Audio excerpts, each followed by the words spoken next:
Whatever to do. Welcome to Razor Branding Podcast with Jackie Russo. To learn more about how to improve your brand, visit brandrusso.com. Hi, welcome to the podcast. Today, we're not just talking about building brands, we're talking about nonprofits. This is National Podcast Day, y'all. And so we're spending all day talking to a different nonprofit every hour about their mission, their cause, what they've got going on, and giving you a chance to hear their story, learn what they're doing, and find a way to support and give. And I am so excited that the 8 o'clock hour has brought Anita Begnaud, the CEO of Downtown Lafayette, into our lives, into our hearts, into our minds. So into Anita, our downtown. Into our downtown. Anita, tell us what's going on in downtown now. Wow, Jackie, that's a hard thing to answer in a short time frame because there's a lot going on. But let me tell you a little bit about Downtown Lafayette Unlimited and unpack that a little bit because I know not everyone knows what our nonprofit is or what we do. So I've been thinking about how we trim down, a mission statement or a vision and just get right to the brass tacks of what we're trying to accomplish, which is to celebrate and promote all the great things happening in downtown Lafayette, whether it be new businesses who have been here for decades, like yours, like Michelle Ezel's, like others who have been here for a long time, the Guillotte Dentistry family right on Jefferson Street, who was one of the first businesses in downtown Lafayette that's still open today, or whether it be the events that are going on around downtown, some of which our nonprofit promotes so we can help bring people downtown and get people shopping in our shops and eating in our restaurants and drinking in our bars, or whether it be just the people of downtown Lafayette. There's a lot of people who come down here to work every day, but there's also a lot of people who live in the downtown area and immediately adjacent to it. So really, Downtown Lafayette Unlimited is all about celebrating how cool downtown Lafayette is and bringing people down here to enjoy it. Well, and I think about all of the events that DLU puts on through Downtown Lafayette Unlimited to help create those environments for the businesses. That's where Downtown Alive came from 35, 40 years ago, was the restaurants, the few we had back then, needed an influx of customers, and Downtown Alive brought them in. Absolutely. And, it still does that. Not today because we're in the COVID times, right. But it has been doing that for nearly 40 years. And there's been a lot of spin-off things that have occurred because Downtown Live showed what was possible. And then most recently in the last year or so since I've been here and we've been adding new programs into the mix, things like the Snowball Festival, which you can always learn and grow from a new event that you've never done before and didn't think 10,000 people are going to show up to, in case you were wondering. And Merry and Bright Christmas Downtown, which was amazing last year. So our thought was, if Downtown Live can do that on Friday nights, and we can make sure that the weekend kicks off in a meaningful way 12 to 16 times a year, what else could we layer on top of that to give maybe new people who maybe Downtown Alive is not their thing, which is weird to me, but it's okay. It's not for everybody. What else could we do? And so that's where the Snowball Festival was born. That was where our Merry and Bright Christmas activities throughout the month of December was born. We are planning those right now using safety guidelines and kind of planning our pivots, if you will, because we have no idea what December looks like right now. But there will be amazing Christmas decorations and opportunities for people to feel the magic of Christmas downtown. So we're pumped about that. And then we've got new things that we're brewing right now to think about for next year, ways to layer on top of Art Walk, which is the second Saturday of each month downtown. And we've seen this really great resurgence of people using Art Walk as a mechanism to come and support local businesses in the downtown area, whether it be through buying art, which is kind of the, core purpose and mission of Art Walk, but also to enjoy all the arts and culture outside of, strictly traditional art, our music, our food, our cocktails, the retail shops that we have, new retail shops opening, as we speak. There is a retail shop that just opened on Jefferson, Lailu. It's a thrift and vintage shop, but it also doubles as like a little coffee stop. It reminds me of a European, quick counter service of coffee. And then, there's another building being remodeled just on the other side of Parc de Lafayette in the beer garden from Lailu for something cool retail-wise that you'll hear about really soon. So there's new stuff happening all the time, Jackie. Well, I would think just this year, during the time of COVID, which I applaud any entrepreneur who wants to start a business because that's a challenge, but to do it in the middle of a pandemic, big props. And so we've got Handy Stop, We've got the vintage store you just talked about, and I know there's a bunch of others I'm not even thinking of. Tell me all the new stuff that's either already opened or is going to be open in the next few months. Jackie, you put me on the spot, but I'm excited about it. I think I have a note somewhere in my Evernote. So we have the bookstore. Yeah. So let me go down the street in my brain. Okay, good. Yeah, do it that way, geographically. Beausoleil Books and their accompaniment, The Whisper Room. So Beausoleil Books is going to be an independent bookstore with a heavy focus on French literature. The guys who are opening Beausoleil really love our French language and culture, and they are the idea is born out of meeting up with a couple from France who was looking for something to do in downtown Lafayette and not really sure how to navigate that. And so they want to be a stop where our tourists who come to downtown Lafayette can, speak in French and meet new people and buy a postcard and, walk over to the Whisper Room and have a glass of wine, a French glass of wine. So really pumped about that. The bookstore is going to be opening within the next month. I think you can expect a soft opening really soon. They're waiting for their bookshelves that got delayed because COVID. Gotcha. And then the Whisper Room is going to follow on once they kind of get settled into the bookstore. But our office is helping them through the process that they have to go through to be able to open that up. Parish Ink is back open again. Yeah. Yay. Cool stuff at Parish Ink. I'm walking down the street in the I know. I hear it. And so that block that you were just talking about and I were talking about where Lailu is, Luna Bar and Grill is working on a building in that suite next to Monrev and Lailu. And Dave Evans is living in downtown Lafayette right now and really focused on getting this place up and running so he can get back to Lake Charles and help his community get back on their feet there as well. So that's imminent. I think it'll be open hopefully within the next month.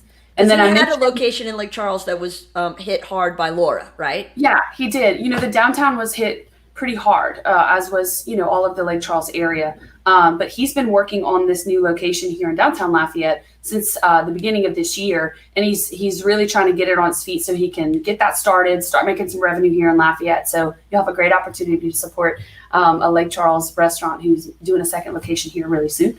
And then I mentioned there's another retailer coming on the other side of Park de Lafayette. We're showing some properties right on that street that are vacant right now to some really cool potential retail tenants that I think everyone can get excited about. So I can't wait to talk more about that. And then as we move down the street, and I've already moved past them, so let me circle back to my friends, Hub City Cycles and Sugar Wolf and Sans Paquet. They all opened in the Test Drugs building right by your office, Jackie, right. On the corner of Congress and Jefferson Street. I think they're really loving their new location. A lot more eyes on Hub City Cycles on Jefferson Street, so they're really pumped about that. And then Designs by Robin just opened next door to them in the bay right next door. And Robin is actually doing her ribbon cutting on Friday at 10 a.m. And if you shop on Friday at Designs by Robin, it's an interior design shop, but you also can buy, interior goods, furniture and art and, tchotchkes and all that fun stuff. You'll get 20% off if you shop on Friday on their ribbon cutting day. Wild Child Wine's open. So many things happened this year. Right. Wild Child Wine's open this year, which is on Vermilion right next to French Press across from Parc Sanssouci. The Hideaway, we were talking with Michael before we started on Lee, which is a great spot that has both outdoor and indoor opportunities. Great food. The burgers are fantastic. And live music. They've been doing their live music thing. And my husband, who hasn't played live music in 6 months, which is so crazy to say out loud, has 2 shows this weekend there. So pumped about that. And as we continue moving down the street, next door to the Hideaway. Hold on, door to the Hideaway. Popcorn. Oh my gosh, thank you. What are you doing, Jackie? No, you're doing great. Sorry, continue. My boy Justin at Popalicious moved over from the mall into downtown Lafayette. Y'all don't sleep on that popcorn; it's fantastic. And they have crawfish nachos. They have some really milkshakes, like great stuff. It's a great place for kids, which is awesome because of the proximity to Parc Sanssouci. So if you're looking for some popcorn or some great, just fun snacks with the kids, please go support Popalicious. They're brand new, and I think they're really enjoying being down here. Okay, so now you can go back to the place that's going into the Juliet's ground floor. Yeah. Grocery, Tavern, and Delicatessen is going to be opening next month or so. This year's weird to plan your opening because there's so many hurdles to get through and so many moving parts. And but they're working on a really cool cocktail bar, but burgers and sandwiches. concept that can service the hotel guests, but also be a great little spot to pop in. It's really interesting and eclectic and unique in there. I'm excited about that spot. And there's lots of other stuff on the horizon that we're talking to folks about. Vestal is going to be opening soon, I think around the New Year timeframe. I might be missing somebody, Jackie, but there's so I'm sure we are, because, and this There's is all new I keep people moving- thinking. There's new people moving into the Chase Tower. I just got an awesome email from them with all these businesses to anticipate. Oh, Evangeline State Bank and Trust Company moved on Congress Street in the old Gulf Coast Bank location. Who's going to the old Mid-South Bank building? CGI. Right. CGI is moving into the Versailles Center building. They're working on building out a couple floors in that building, which is where Mid-South was. And so, I mean, how could I forget CGI? Golfballs.com moved into one of the Poche's buildings near the federal courthouse, not the old one, the new one. That's their back end stuff. Their retail is still on Johnson Street. So, Right. But they're like tech and all that stuff is downtown. I think we covered Yale College Inn opened a new concept, the Steak and Bank Bar. Right. They have a really good burger, and their duck is really good as well. So I mean, there's a lot of good things going on. Anita, if this is what you and your team do during a down year with a pandemic, I am alarmed at what to expect in the next year when we are all recovering from this and moving back into a bustling economy. I mean, what the heck? Y'all been busy. Yeah, we have. I think it's just such a good time, which sounds really weird, to bring momentum into an economy where there's a lot of uncertainty. And so that's what feels really good and what helps us wake up every day with new energy to put into these businesses and support the people who are here and support the people who are taking risks to be here. I think downtown Lafayette is a bright spot in Lafayette and in Acadiana. And we're just really excited that people are looking for new opportunities. And you've got that creative mindset still happening in a really hard and confusing time. But I think people are doing well. I talked to Carpe Diem last week, and they told me that their business is up from last year. Who knew? But, they added some things to their business in the last year. They've got the crepes. They've got their amazing gelato, which is perfect on days like today. The coffee, but also they added some cocktails and some wine in the evening time. And they've seen a really good response to doing that. They've got that alfresco dining concept because they can put out the tables and chairs on their really wide sidewalks. So we're looking for more opportunities like that too. Rev Coffee Roasters did a huge facade improvement and incorporated some permanent outdoor seating during the beginning of COVID. Thank God they did, because they were able to have more people come and enjoy Rev Coffee when you couldn't go inside. And when they started out with only 25% capacity inside, when they could reopen their interior. So it's crazy. Thank goodness. It's awesome. I mean, really. And that's what this whole year has been, all right, is doing a pandemic pivot. And so what we're talking about today is how people can support organizations through their pivot. And so there's anybody out there who wants to support the great work that DLU is doing, which is a nonprofit arm of downtown Lafayette that puts on all these great events that all had to be canceled. I mean, we'll talk about the crawfish boil in a minute. And it's multiple moves through the calendar. Now is the time for you to support. So dig deep and let's find a way to uplift downtown Lafayette. So the Crawfish Festival was supposed to the Crawfish Boil was supposed to happen in April. Is that right? That was the original date? Yes, April 24th. Okay. No, that's not right. That sounds like festival. April 14th. Okay. And then it moved. And then it moved again. And then it moved again. To be sure, it changed crustaceans as well. Because when we moved it, we weren't in crawfish season anymore. So it became a shrimp oil. And then it became a toot and scoot shrimp oil. And then we thought we were going to have really bad weather last week. So, for safety reasons, we moved it to October 14th. But it is happening on October 14th. I'm rain dancing. I'm encouraging everyone to, do their prayers and good wishes. Whatever you do, the vibes you can send for good weather on October 14th, it's still going to be fun. It's going to be toot and scoot. But we're working with some business owners downtown who have outdoor seating and patios. If people want to maybe go enjoy their patios and buy some cocktails and drinks and Sprites and Cokes and stuff from them to go with their shrimp. You can do it at your office. You can eat it at home. whatever really works for you. And DJ Digital is going to be providing some beats and some great music to, make us all feel like we're doing something together. So really pumped about that. That is the biggest fundraiser of the year for us traditionally. And so, to not do it at all would have been a really big hit for us. And so we've pivoted a little bit, and we hope it's still fun for folks. We're encouraging people to, make the most of it. And it's going to happen on October 14th. So a couple of questions. One, so when I toot and scoot, I could theoretically pick it up and just walk right into the park and sit down on those beautiful new concrete benches and have a little picnic. I mean, you theoretically could. Okay. All right, because I can still be socially distant and outdoors and appropriate. We might have some trash cans out there for you to throw your shrimp in when you're done. Theoretically, we're riding that weird line that everybody is of like, we don't know what's going to happen tomorrow. We don't know what's going to happen next week. But, people are starting to socially distance gather downtown, and we don't want to discourage that. That's what supports the businesses that are located here. And so, do your thing on October 14th.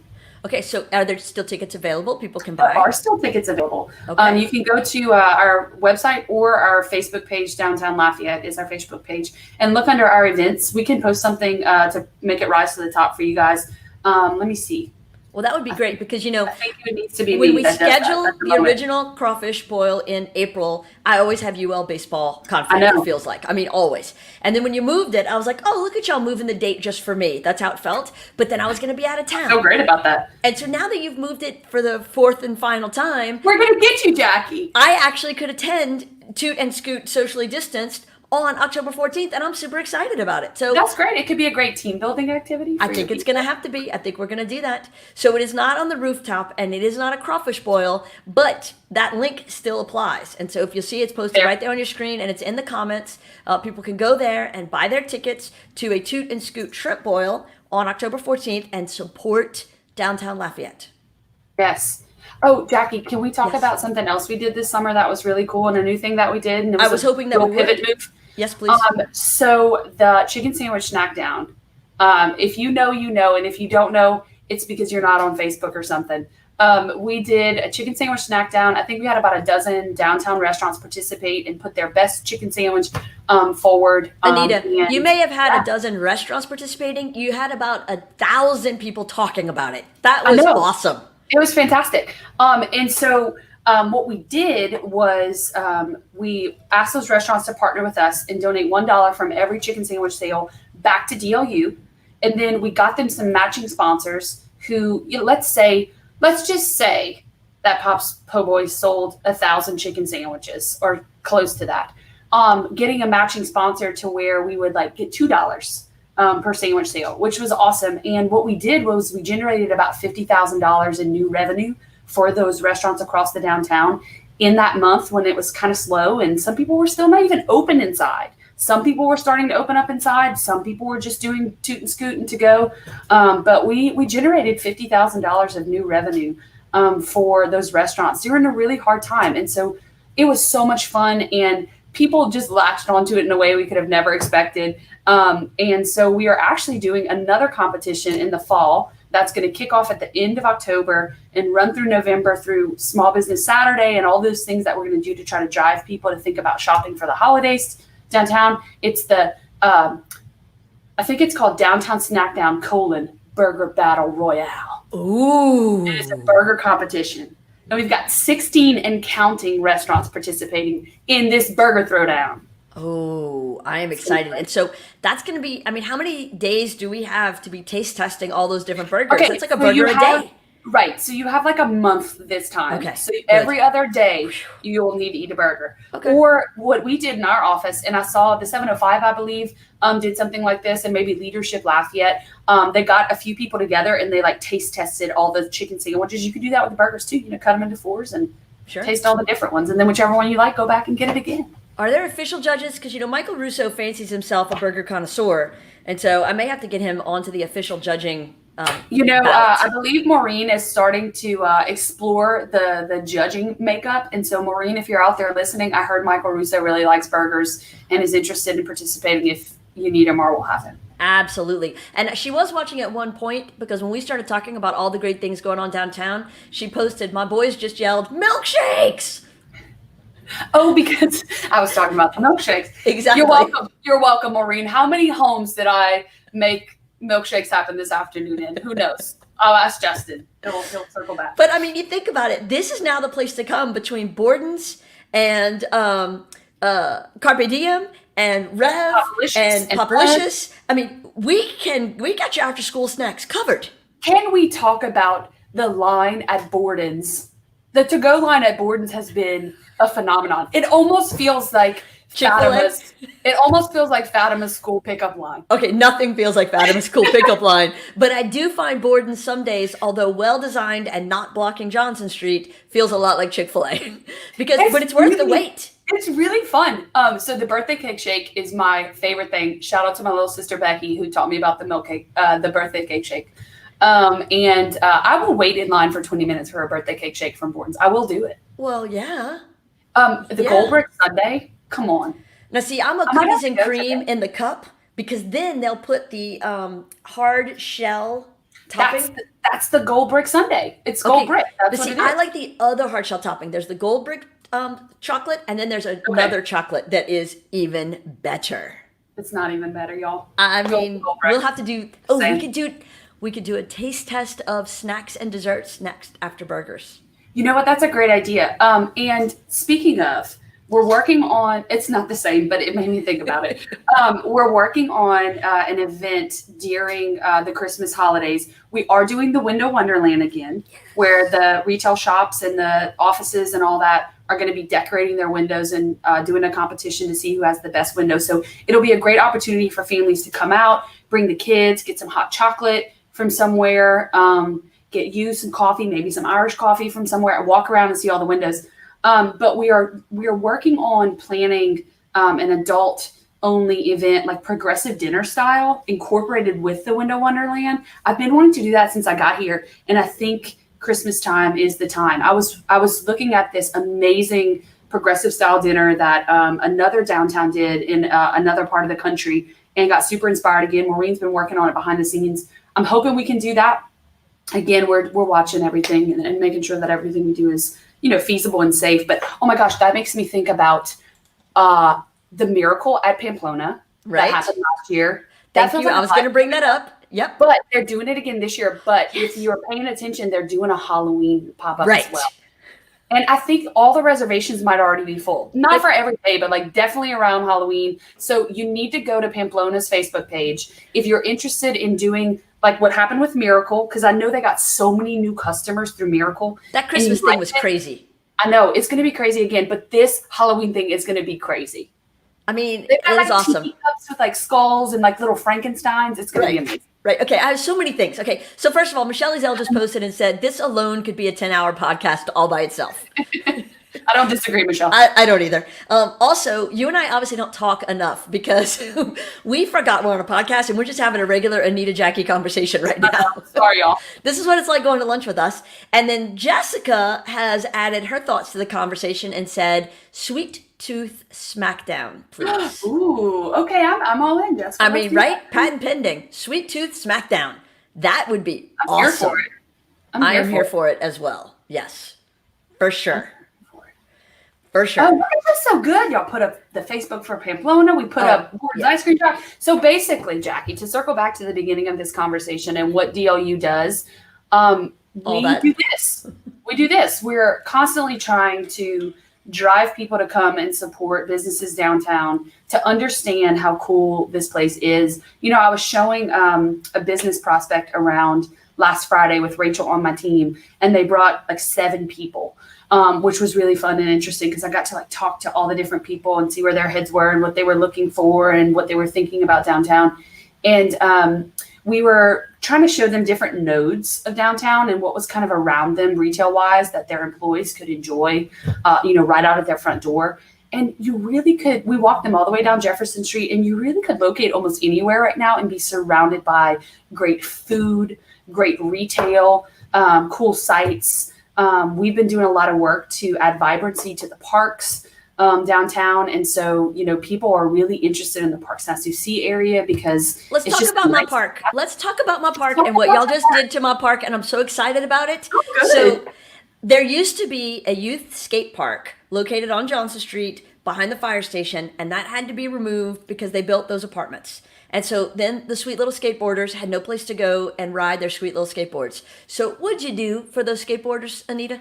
Okay, so Hunter in my office has a really good relationship with Dan from Ruckus, which is a skateboard shop and like awesome shoes and shirts and all that stuff. It's a skate shop downtown. And we used Dan to help us liaise with the skating community because they kind of didn't have anywhere to go, and they were using Jefferson Street over by Ruckus and Green Room as their skate park. And so we did some surveying and some like real outreach to ask them questions. And they were like, please give us some infrastructure. We'll get off of Jefferson Street and we'll hang out in the park. And so we took some of those traditional green benches that have been in the park for a really long time, and we're going to repurpose those elsewhere. And we replaced them with these concrete plinths, which is just it's basically a bench. Yeah, but I like it. I know, me too. Rachel taught me that word in my office. We worked with skaters to make them the like right size and depth and everything. And so they're benches that double as skate infrastructure. And so yesterday there was like tons of skaters and BMX bikers. I just dropped a video from Instagram from a biker in the comments on the thread. And they just had so much fun. And the benches are wide enough to where two people can be skating at the same time, which I really would like to see. Right. And so if you are downtown or you're coming downtown soon, check out the skate infrastructure at Park Sanssouci. Really pumped. I mean, you could sit on it too. Two people can sit on it back to back. It's so wide. And so a friend of mine reached out to me on Facebook Messenger last night and was like, thank you so much for doing this. My little brother is a skater and now he has a safe place to skate. And I was like, yes. That's why we did that. Introducing new users into the park. We're working on getting the fountain back up. It was shut down because of COVID. We're working on getting that back up and running.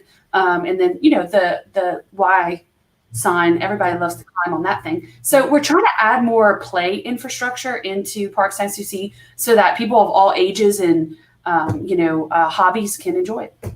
I love that. Speaking of hobbies, can we talk about the Pokemon Go phenomenon in downtown Lafayette? It's amazing. Right? It's amazing. So Kathy Poppy one day was like, Anita, this little Fiat shows up in front of my office every morning. And Kathy gets to work really early. She's like, I don't know what he's doing, but like, I'm going to go ask him. I was like, go ask him. That's the only way you can know. He's playing Pokemon Go. And a lot of times right outside of our office when I leave in the evening, especially when the weather's nice, there will be a group of like 12 guys just playing Pokemon Go. And Stephen Ortegos talked to me about how like they end up by his new apartments on Vermilion and Johnson Street, Vermilion Lofts. Shout out to the new apartments, Vermilion Lofts, downtown. And the Buchanan ones that are getting ready to open as well. Buchanan Heights is about to open as well. I'm pointing like you guys can see where I'm pointing. Vermilion Lofts is here. Buchanan Heights is here. Is that how you do tours for people who are coming? They just sit in your office and you point around downtown? No, we walk. Okay, good. We walk downtown. We pound the pavement of Jefferson Street. I forgot what I was talking about, but the skate infrastructure. Pokemon Go. So yeah, we're just trying to create all these new opportunities and facilitate opportunities for people to be able to use downtown in new and different ways. And we want it to be a downtown for everyone, Right. Well, so let's talk about that, because I know I've gotten a couple calls in the past few weeks, and I've passed them on to you, of artists who are looking for space downtown to have both an area big enough for them to create, so like a workshop area, and gallery space to show. And so any downtown property owners that have space like that, we need to know if you're ready to rent, sell, lease, something, because we've got more and more people who want to come downtown and be a part of this community that we don't have the space for them.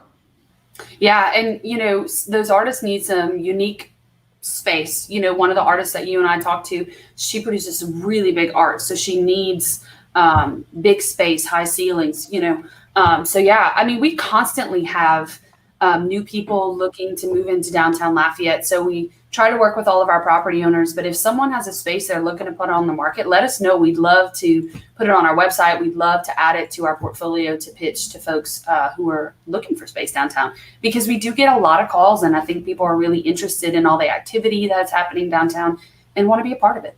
Right, absolutely. And we want to give them a place to be. And so Right. I would love to see a whole little artist community set up. We're talking about expanding Art Walk. I mean, that would be amazing. Yeah.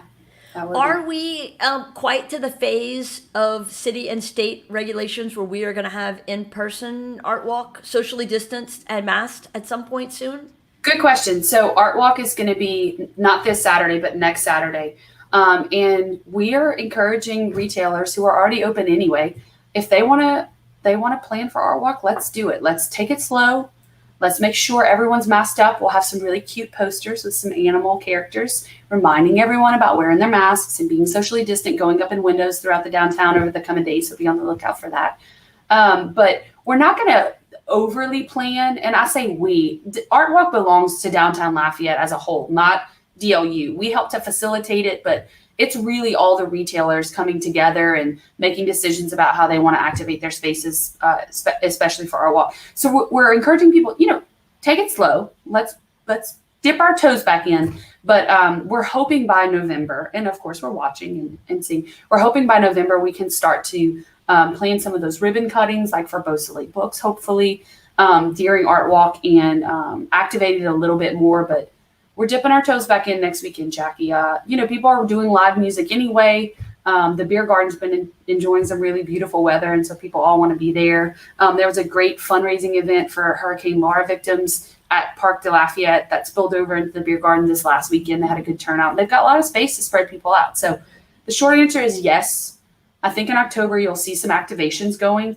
And then if everything continues trending in a positive direction in November, we'll be a little bit more organized about it. Does that make sense? That makes perfect sense. And I think that's a good, safe way to do it. I think that there is a way for people to be engaged and be outside of their homes and still be safe. And I think that's what you're talking about, is finding that fine line, following the rules, mask, Right. social distance, wash your hands, don't get all up in somebody's space, but we can still be outside and we can still support businesses and we can still be downtown.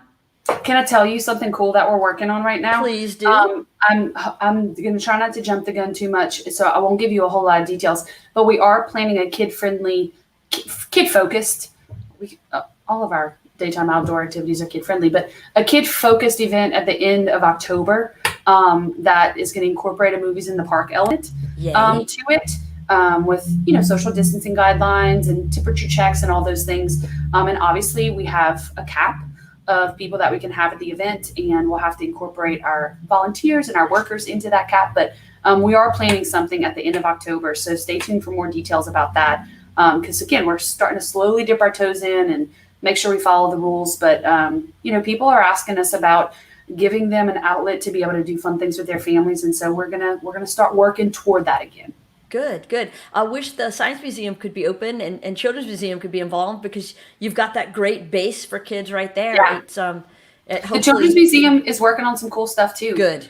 So Carol is getting excited about some stuff that they want to get back in the works. And as for the Science Museum, we're watching kind of what's happening on the city level. Eager for them to be open again too. My nephew loves dinosaurs. In fact, I think he thinks he is a dinosaur or a Ghostbuster. Depends on the day of the week.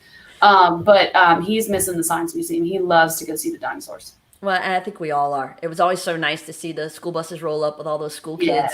Yeah, you got front row seat. Yeah, it was awesome. And so I look forward to them being able to come back, and the Science Museum, hopefully the budget getting approved so that they can reopen, because I think that's very important. So it has. The budget has been approved to have, I believe, the director, 2 curators, and maintenance folks. It's still a cut to the staff overall, but the city and parish councils did approve a budget where the core staff would be able to work at the Science Museum. And I hope we can continue to show the impact, because you and I talked about the Science Museum a lot in the context of Handy Stop opening at 444 Jefferson, right across the street. Bradley Cruz is a great friend of mine, a fellow Leadership Lafayette class 29, best class ever. graduate. No, not true, but that's okay. Go ahead. And I know you guys worked with him to help him get open and develop his brand. And he made his location decision based off of the Science Museum being across the street and kids needing a place to grab a healthy, quick lunch when they were on a field trip. So, we talked a lot about those numbers of how many people the Science Museum brought to downtown Lafayette. And it is a core part of who we are and what we do and what we have to offer as a district that's not just about food. It's about culture and it's about learning. And, science is such an important part of being a well-rounded human being. So, absolutely. I miss the dinosaurs. It's also a great spot for events and things like that. And so hopefully we're moving in the direction to reopen the Science Museum soon. And I would encourage everyone in our community who loves the Science Museum and wants that type of thing for their children, for their grandchildren, to go out and support the Science Museum when it reopens. Well, maybe between now and then, the Science Museum can do some membership drives. And so Yeah. people could support in that way. And so we can make sure that they've got some revenue to hold them over. And then, once the new fiscal year starts and they're actually up and running, we can definitely go and buy tickets and be a part of it. Yeah, so there's some new commissioners on the Science Museum board who are bringing some new energy and some new ideas to the table. There has been some great conversations about some fundraising mechanisms and some ways that the community, who I think got really activated during this hard time, to say, hold on, we love the museum. We want a museum like this in our community to where they can give back and be a part of helping to sustain that museum. Right. And then I know the library's had a bunch of stuff going on. Our lovely downtown library has been working with the school system, as I read, to provide Wi-Fi hotspots Yeah. for school-age kids who need internet access to be able to go to school remotely. That's Right. amazing. I know. It's really cool. Our library is such a wonderful space for downtown. It does so many things. Like, you really need to go check it out if you haven't been in a while, and ask them about their programs and the things that they offer the community. They've been having the mobile bibliothèque on Fridays when the weather's nice. So we should see them this Friday, going up and down Jefferson Street, where you can check out books while you're walking down the street. They have a great publication. I don't have it in front of me, but it talks about all of the things that they're working on, things like you just talked about with the Wi-Fi hotspots and events, virtual events and in-person things that they're working toward reincorporating back into their programming. So they do a lot. They do a if lot. you know, you know, and if you don't know, you should. Right. Well, and back to the Science Museum just for a second. No Science Museum in full 100% capacity means no Bach lunch. Right. Oh, that is heartbreaking. Yeah. That's one of the greatest events of the spring and fall every year. I agree.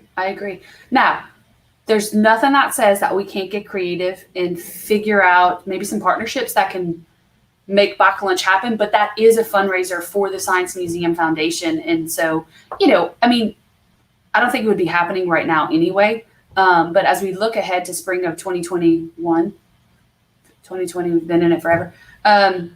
There's an opportunity for some partnerships, Jackie, that could help it happen. I'd love to talk to you more about that and others who love Bach Lunch. Maybe we can start strategizing on how we can make that happen. I think we need to, because I think it's such an important part of our downtown experience. And I it agree. provides people walking into restaurants to buy lunch. It provides people who retail shop before and after the event. It Right. provides great music on a Friday afternoon on a beautiful, Yeah. cool, sunny day. I mean, it's a win-win all the way around. Absolutely. And it fills our parking garage There you go. to Love it. capacity. So I know, 10, 15 years ago, I was on the board of DLU, and one of the things we talked about was the impact of the number of people downtown have on a regular basis. And I'm not sure if you have updated numbers, but it would be awesome, because back then there were 7,500 people who worked downtown every day. There were 3,000 people who went to school downtown every day. There were 10,000 people who prayed downtown every week. Do you have updated numbers? Do those still sound kind of right? Is it more They now? do. They're directionally correct. We haven't inserted a whole lot of new residents into the district, but we're slowly working on that. I think you're going to see that number trend up. Hopefully, as things normalize again, the church numbers will continue to go up because the residents will hopefully be going to church, right? But the work numbers are still right around that 7,500 to 8,000 people area. But huge injections like CGI with 400 workers helps us grow that number. If people like Schoolmint do decide to permanently locate in downtown Lafayette. That'll grow by 100, 120, potentially up to 150. So we're working on some things that could help those worker numbers grow, and we're working on those residential numbers. So I hope in 10 years, Jackie, you and I could do this again, and I can tell you totally different numbers. I would love that. I'd love for you to still be here in 10 years, Anita. That would be awesome. So let's wrap up. Before we pass off, I want to talk about Downtown Alive, which is usually an amazing in-person Friday night big deal, and obviously not in person in the spring, and then in the fall, y'all have done some cool stuff virtually. So tell me what you guys have going on for Downtown Alive. Yeah, so we are in Downtown Live season right now. Right. We're technically on the third week, but the first week didn't happen, so we're rescheduling Curly Taylor. But last week we had DG in the Freetown Sound. We've partnered with Acadiana Center for the Arts, Better Boot Production, Maison Fu, and Paul Q, which sounds like such a good mix of names. And we are producing Downtown Live within Acadiana Center for the Arts, but trying to give a more elevated experience than the home sessions like we did in the spring. And I thought last week was awesome. It was super fun. I mean, as good as you can get without being in person. Let's say that. And so we have 6 shows this spring. We're one in. This Friday night, we have Jordan Thibodeau et Les Rodeurs. I think that's how you say it. He's going to tell me on Friday. And so we're pumped about that. You can watch those DTA streams from our Facebook page. They're at 6 p.m. on Friday nights. We're going to go from now through the end of October, except for the week of Festival Acadien, where we encourage the community to watch their virtual streams and support them. But I do believe they're filming downtown, Jackie, which is really cool. That is cool. And then with the Curly Taylor show, I think we have an interesting opportunity to maybe test the waters with a small scale outdoor concert. But we are talking behind the scenes, and I would love to get people's feedback about this. We're talking behind the scenes of how you manage a crowd like that. You know, it would need to be ticketed so that we can understand what to anticipate. I think this weird year helped people to understand and see themselves in musicians' shoes in a new way, and see themselves in providing revenue to support their art and their career. So, we've seen people donate so generously through PayPals and Venmos and whatever other system, Cash Apps, whatever other things people have. And so we are thinking about, a suggested ticketed price to help cover the cost of the band and also help us drive only being able to have 250 people. Because, if we put it for free, everyone's going to take all the tickets and they're not going to show up. You have to have some skin in the game. So we're looking at that for the Curly Taylor show, which could be a test, a pilot for how we do it in the spring. Maybe in the spring we'll be at 500 people and we can have a 500 person DTA. I don't know what the future looks like, Jackie. I wish I did, because I'd be able to do some really cool stuff if I did. Yeah, right. I was thinking like playing concerts, but yeah, that too. But we are looking at continuing to be creative. But, we all miss the in-person concerts. The virtual thing is nice and it's fun, but it's not the same. It's not the same. It is for sure not the same. No. But I do love what everybody's done with their pandemic pivot to try to make it work, Right. And to find ways to work through what we're going in together and find ways to work around it. And I think everything you've talked about for the past 42 minutes is a perfect example of how a community does a pandemic pivot and still manages to not just survive, but thrive. Yeah, thank you, Jackie. We really appreciate the feedback. And, we really want to make sure that we play a part in downtown Lafayette businesses thriving. That is why we are here. So I appreciate you saying that. Absolutely. So, Anita, this has been an awesome time. And obviously, we need to do this once a week because there's always so many new things to talk about. I'm here for it, too.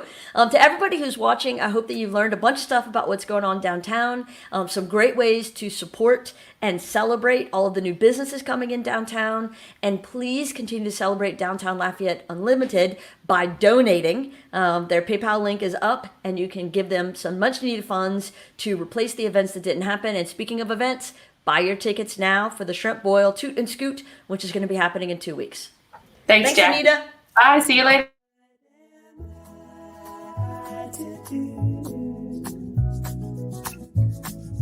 Well, the day is through.